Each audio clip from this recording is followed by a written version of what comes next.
اللہ تبارک و تعالی نے اسلام کو جب کامیابیاں اور کامرانیاں عطا کیں اور نبی پاک صلی اللہ تعالی علیہ وسلم کے دین کو اللہ نے غلبہ عطا کیا تو 9 ذی الحج میں حج فرض کیا گیا۔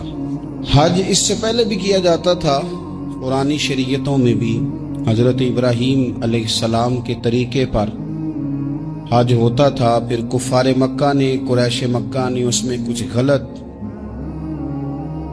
رسومات شامل کر دی، کپڑے اتار کر معاذ اللہ کعبے کا طواف کرنا، قربانیوں کا گوشت خانہ کعبہ کی دیواروں سے ملنا، اور بھی کئی بیہودہ رسومات اس پاکیزہ اور خوبصورت عمل کا حصہ بنا دی گئیں۔ پھر 9 ذی الحج کو حج فرض ہوا۔ نبی پاک صلی اللہ تعالی علیہ وسلم نے حضرت ابو بکر صدیق کو امیر حج بنا کے رخصت فرمایا۔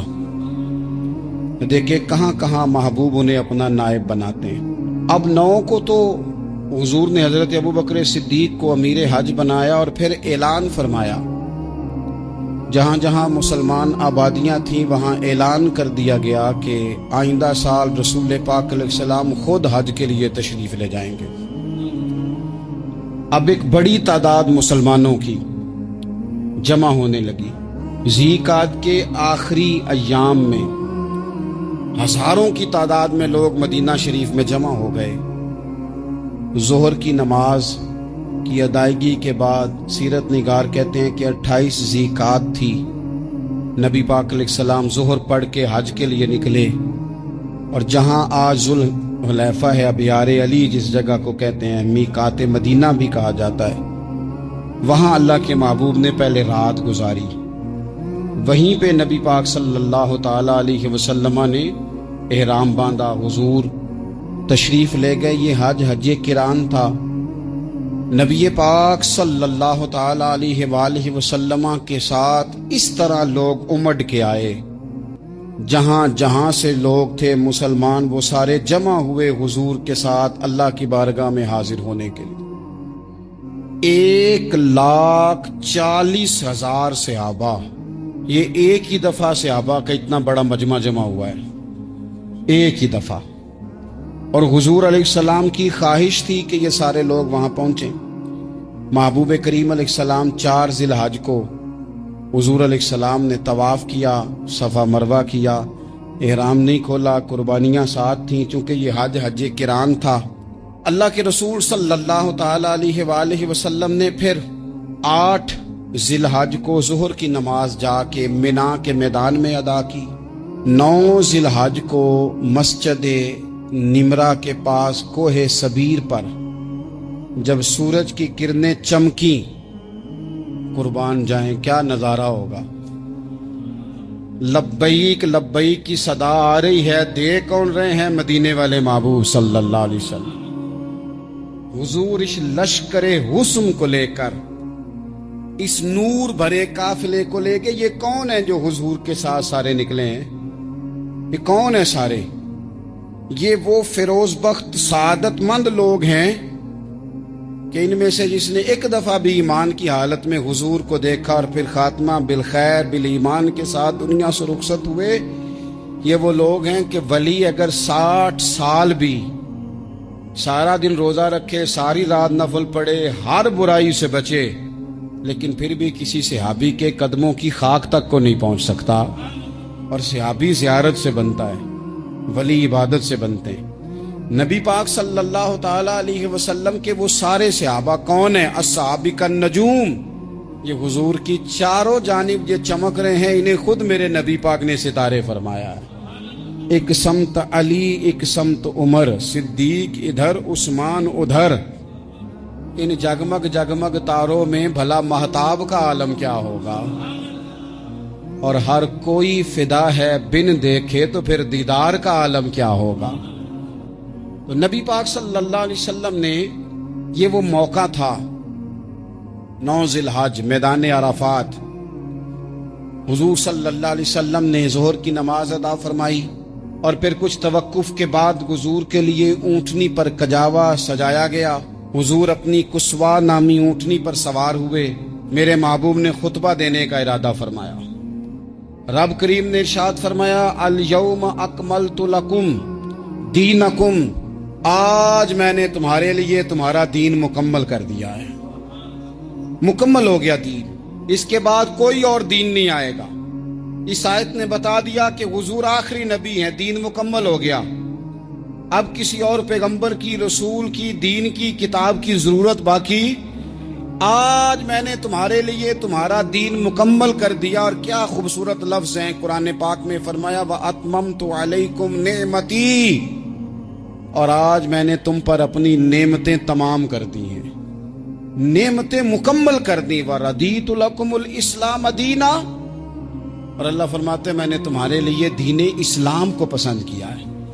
یہ میری رضا ہے، یہ دین اسلام تمہارے لیے پسند کیا ہے.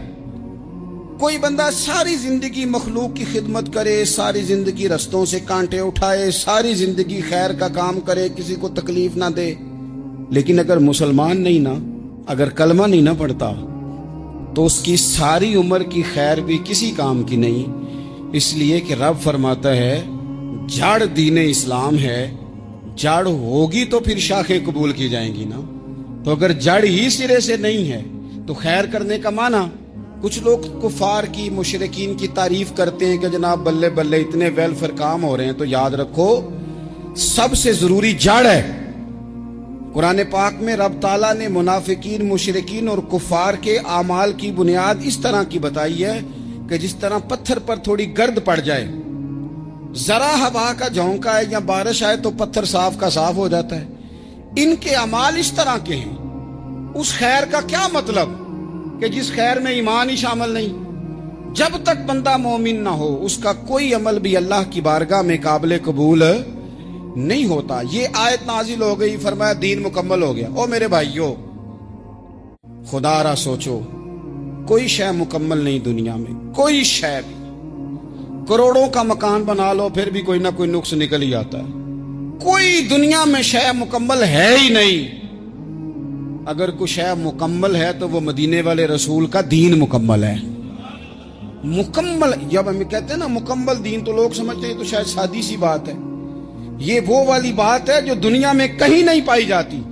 جب یہ آیت نازل ہوئی تھی نا، تو بخاری میں موجود ہے ایک بہت بڑا یہودیوں کا عالم حضرت عمر فاروق رضی اللہ تعالیٰ عنہ سے کہنے لگا یہ جو تم پر آیت نازل ہوئی ہے نا کہ دین مکمل ہو گیا، یہ اگر ہم پر نازل ہوتی نا تو جس دن یہ آیت نازل ہوئی ہوتی ہم نے ہر سال اسی دن کو عید بنا لینا تھا کہ دین مکمل ہو گیا. الیوم اکملت لکم دینکم، دین مکمل ہو گیا. ہم تو عید بنا لیتے. تو حضرت عمر کہنے لگے ہم پر بھی بڑا فضل ہے. جس دن آیت نازل ہوئی تھی عرفہ کا دن بھی تھا اور جمعے کا دن بھی تھا. ایک نہیں دو عیدیں تھی مسلمانوں کی، دو عیدیں تھی مسلمانوں کی، دو. عزیز بھائی، دین مکمل اللہ نے دیا. اور حضرت عبداللہ ابن عباس رضی اللہ تعالیٰ عنہ نے تو ایک مقام پہ اس کا ذکر بھی کر دیا. جب ان سے کسی یہودی نے کہا نا یہ آیت ہمیں ملتی تو ہم عید مناتے، تو فرمایا تم ایک مناتے نا، ہماری دو تھیں اس دن. جمعہ بھی تو مسلمانوں کی عید کا دن ہے نا. بہت سارے لوگ ہیں بیچارے جو کہتے ہیں اسلام میں عیدیں صرف دو ہیں، اور وہ بھی صرف پریشانی انہیں عید میلاد النبی والے دن ہوتی ہے، اس کے آگے پیچھے نہیں ہوتی. حالانکہ نبی پاک علیہ السلام نے کہا ہر جمعہ بھی عید ہے، خود حضور نے فرمایا، لیکن وہ اڑ جاتے ہیں کہ نہیں عیدیں صرف دو ہی ہیں. بھائی آپ یہ کہہ سکتے ہیں کہ اسلام کی معروف عیدیں دو ہیں، اپنے معنی اور مفہوم کے لحاظ سے جس کو یوم عید کہا جائے وہ عیدیں دو ہیں. تو نبی پاک صلی اللہ تعالی علیہ وسلم نے میدان عرفات میں خطبہ دیا. یہ جو واعظ و نصیحت ہے نا، خطبہ، تقریر، یہ دنیا کر رہی ہے، کرتی رہے گی، کرتی چلی آئے گی. اور اس کو میرے نبی پاک علیہ السلام نے پسند فرمایا. خیر کی بات کرنے والے کو حضور نے دعا دی. محبوب فرمانے لگے اللہ جو میری حدیثیں یاد کر کے آگے پہنچائے اس کے چہرے کو تر و تازہ رکھنا. یہ ابلاغ دین بہت بڑی بات ہے اگر کوئی خلوص نیت سے کرے.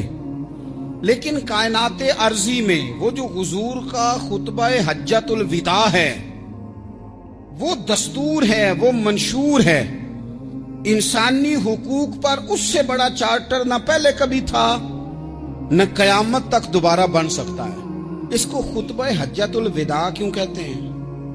ایک تو مطلب یہ کہ حضور نے یہی آخری آج کیا، اور دوسری بات یہ تھی کہ اس خطبے کے تھوڑے ہی عرصے بعد میرے نبی پاک نے وصال ظاہری فرمایا، اور اس خطبے کو رسول پاک صلی اللہ تعالی علیہ وسلم نے شروع کہاں سے فرمایا؟ یہ خطبہ دیکھیں شروع کہاں سے ہو رہا ہے۔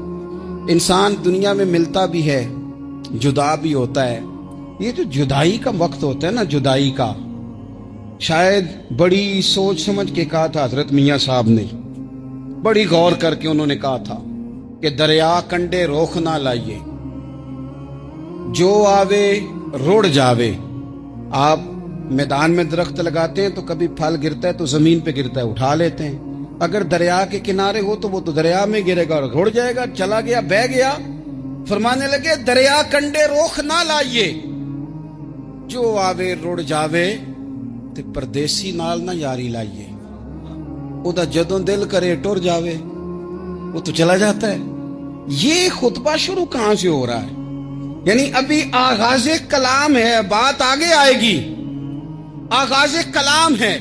میں کہہ چکا ہوں ولی شاید عبادت کر کے بنے، تقوی اختیار کر کے بنے، ولی اللہ کی حرام کردہ ہر شے سے اجتناب کر کے بنے، وہ جس میں شبہ ہے اس سے بھی بچے تو پھر ولی بنے۔ لیکن صحابی تو حضور کی زیارت سے بنتا ہے نا، نبی پاک کی زیارت سے بنتا ہے، اور صحابہ تو وہ صحابہ تھے جن کی ہر صبح عید ہوتی تھی، خدا کا قرب حاصل تھا، نبی کی دید ہوتی تھی۔